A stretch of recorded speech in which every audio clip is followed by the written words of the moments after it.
Hello, guys. This is Aiden Briggs back with you today, and we are doing episode 2 of the MLB Team Preview Series. This one is about the World Series runner-up last year, the Los Angeles Dodgers. They're coming into this year after losing the World Series 4-3 to the Astros last year, so we'll see how we do this year. I'll preview their team, give you my prediction. Thanks for watching, guys. Please like and subscribe this video. And let's get to it. So last year, as I just said, they lost the World Series 4-3 to the Astros. And as I talked about the World Series in that video, I said that was a great World Series. And it always seemed like the Dodgers were the team that was kind of on the come behind. The Astros scored the first run of the World Series, and they led most of the game in the opening game. But then the Dodgers, with a big hit from Justin Turner, came back to win that opening game. Clayton Kershaw pitched actually really well in the World Series, I thought. Game 5, he kind of struggled in the later innings, but he pitched 4 marvelous innings. Game 1, he pitched really good. Yu Darvish was their struggling pitcher in those games. Their record last year was 104-58, the best record in baseball. 3 wins better than the Astros. But the Astros did beat them in the World Series. They actually dominated the Arizona Diamondbacks in the playoffs. They swept them 3-0, and then they went to Chicago. Well, they didn't really go to Chicago, but they beat them 3-1. So they really dominated the NL part of the playoffs. But once they got to the World Series, they did not beat the Astros. The throwing series got it to 7 games, a couple of big wins, but they could not finish it off. They were better at home last year, as usual. They have a great stadium, a great fan base. I'm excited to see what they can do this year. And their manager this year is Dave Roberts. That was his second year last year, and he did pretty well. Don Mattingly back in 2015 moved to Miami, so that's when Roberts got hired. Worked pretty good the first year, and he got him to the NLCS. Of course, they lost to the Cubs that year, but then the last year got him to the NLCS, and they beat the Cubs. So Roberts has actually been really good as their manager, and we'll see what he can do this year. It seems like a pretty talented team. So, sounds good. We'll go to the hitting first, and it's not really that different from last year, I don't think. Their lineup is pretty much the same. Their best hitter is Justin Turner. We talked about him. He hit that big home run in Game 1, and he hit a couple of big home runs in the NLCS against the Cubs. He had a very good World Series, hitting the 300s. He's got a great beard, just like Dallas Keuchel. So we'll see what he can do. I like him a lot. He hits third in their lineup. He plays third base. He's a good fielder, too. I think he's their best overall player, position player. Lineup, Chris Taylor is the center fielder. He leads off. He didn't have a full season. I think this is going to be his first full season this year. We'll see what he can do because he was good last year. He had a good average. A great average, actually, and he hit some home runs. He hit a leadoff home run to start off the NLCS, and to start off the World Series, he hit a home run, which is pretty crazy, kind of coming up clutch, and we'll see what he can do. We'll see what he could do this year. Hitting second is Corey Seager. He is the shortstop. He was injured last year, like right at the playoff time. Didn't play until the World Series, but he played okay in the World Series. He's a great fielder along with Turner. I really like him in the field. He's a great player. I mean, we'll see what he can do this year, coming back from an injury. See if he can give this team a boost. Turner is in the third spot. Then Cody Bellinger hits cleanup. He didn't have a full season last year either, but he had close to one. Came up a little before the 40-man roster, like a month before, and he was a very, very power hitter, made the home run derby, and great player. By the home run derby, he had played 1 month and hit 24 bombs. That was how good he was. So Cody Bellinger, he's gonna hit some bombs again. He came up with some big hits in the World Series. Most notably was game 5 when the Astros were up 3 in the top of the ninth, and Bellinger doubled in 2 runners and then scored the tying run to tie that game, get it to extras. They didn't win, but Bellinger, that was a big hit. 5th is Yasiel Puig, the right fielder. He's a guy that I kind of like to watch. He has some antics and stuff, but he's an interesting player. One of the things that was actually really funny about him last year was he hit a home run in that World Series crazy game, I think game 2, and he set his bat down and he just stood there with his arms crossed for a minute. It's actually really funny. Good player. He is smart, and he's a good player, good personality. I like him a lot. 6th is Yasmani Grandal, the catcher. To me, he's kind of an underrated catcher. I mean, catcher is not a very strong position in the MLB, but I have him as a top 10 catcher. Of course, a number 9 I have him at. Catcher is not a great position. There's only like 5 really, really good catchers. But Yasmani Grandal, I like him a lot. I think he's underrated. I think he's a great fielder. He plays well for his position. I mean, he threw out like 10 people last year, which is pretty good for a guy that's not top 5, can hit bombs and wasn't expected to do much. So we'll see what he can do. Jock Peterson in left. He's a power hitter. I like him because he's like homer or bust, and then sometimes he's hitting 333.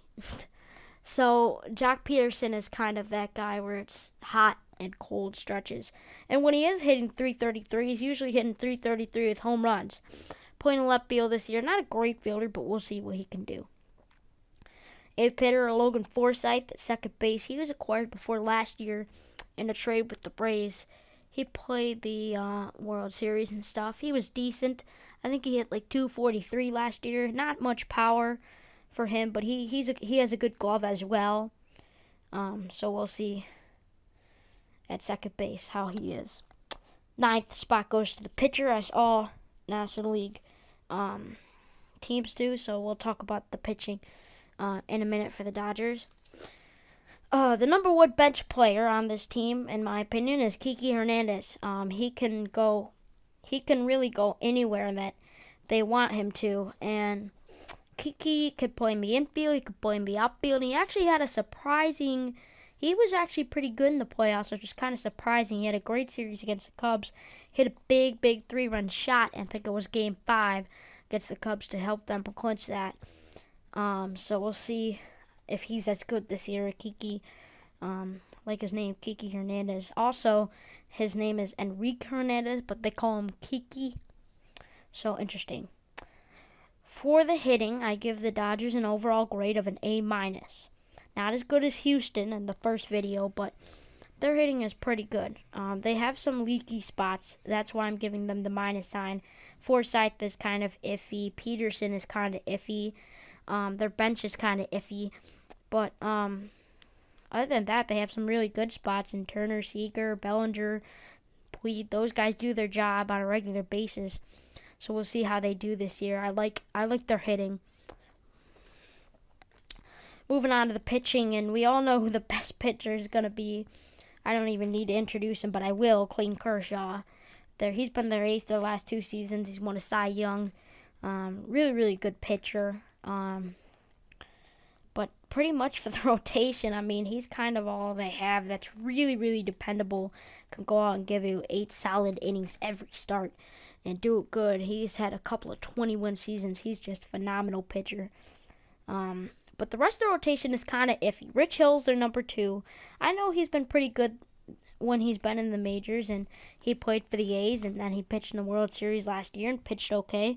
But he's kind of iffy for me, as is Alex Wood, the 3 starter. I don't know if they can go another season with having 15 to 20 wins, both of them, and being all-star candidates. They're just not dependable for me. And the last spot is Hyun-Jin Ryu. know about that rotation. I mean, Kershaw's going to go out and be great for you, but after that, it's kind of iffy. Hill has had injury problems too with the blisters. Not too dependable for me, nor is Wood. Wood had one good year. Other than that year, he's been a 4 ERA pitcher. We'll see how he can do. Hyunjin Ryu, he's never really shown me what he can do. He's been injured a lot. Hasn't been that great. To the bullpen, though, that's pretty good, especially at the top with Kenley Jansen, the closer. He is one of the best closers in baseball, if not the best. Jansen throws fireball. He's awesome. He's just awesome. So I like him a lot, and fireball closer. But after that, again, it's kind of iffy. Pedro Baez, good setup man, kind of iffy. Alexander, good setup man, kind of iffy. But then you have in the 4 spot, I really like their 4 and 5. Number 4 is Josh Fields. He is such a dependable pitcher, and I think it was either him. It was him. No, it was Brandon Morrow. Brandon Morrow isn't really in this top echelon of the bullpen, so I didn't put him in here. But Fields, he pitched like 5 times in the postseason, like in a row too. So he was pretty crazy. He's a dependable pitcher, and they always go with him. So we'll see what they can do with Fields this year. And then the 5 spot, Tony Cingrani. They got Tony Cingrani and Tony Watson at the trade deadline last year. Watson became a free agent, but they signed Cingrani. He still had another year on his contract, so this is his last year in a Dodger uniform. Watson is off to the Giants, the Dodgers' rival. But Cingrani is a decent pitcher, and especially for the 5 spot, he's a guy that can go innings, and he can make pitches at the end of the game. Say Jansen's hurt, Cingrani can close if you need him to in a couple of games or something. So Cingrani, he's good, and we'll see what he can do. I liked him a lot in the Dodger blue. He's pitches better in the National League, so we'll see what he can do. Final part of this video is my prediction for the Dodgers. I'm going to predict them first in the NL West again. It's a great division. They're not going to be as good as last year, in my opinion. So they're not going to blow away the competition. Oh, I forgot to do my pitching grade. My pitching grade is B+. The rotation is really iffy. That's why I moved them down to a B, as well as the setup men for Jansen. But Jansen is so good. He's so dependable. Fields and Cingrani are both dependable, and they can close for you if you need it. So that those 3 bullpen guys really give me the urge to maybe even to give them that B+ instead of a B. But that rotation is really iffy. Kershaw, Jansen, those guys, 2 best at what they do in baseball. So those are what move me up to a + sign on that B. But first in NL West, as I said, the D-backs, the Rockies, and maybe even the Giants. The Giants are too mediocre for me. Will contend this year. And last year, I mean, the D-backs were the 3rd best team in the National League, and the Dodgers won that division by 16 games. So I don't think that's going to happen again. I think this might be a tight division race. Not like tight, like 2 games, but maybe like 5-6 games. I think the Dodgers still win the NL West. Instead of getting the number 1 seed this year, they move down to the number 2 in the NL playoffs. I'll review who gets that number 1 seed when I do their team's video, but it's basically the same team as last year, but I don't know. I don't think they're going to be as good this year. Their hitting maybe will take a step down, and so will their pitching. Their rotation is not very dependable for me. So that will do it for this video, guys. I hope you enjoyed episode 2. Episode 3 is going to be coming out soon. It's of the Arizona Diamondbacks, another team in the NL West. We'll review how they do this year. Thanks for watching. Like and subscribe this video, please. And go watch yourself some sports, and I'll see you later.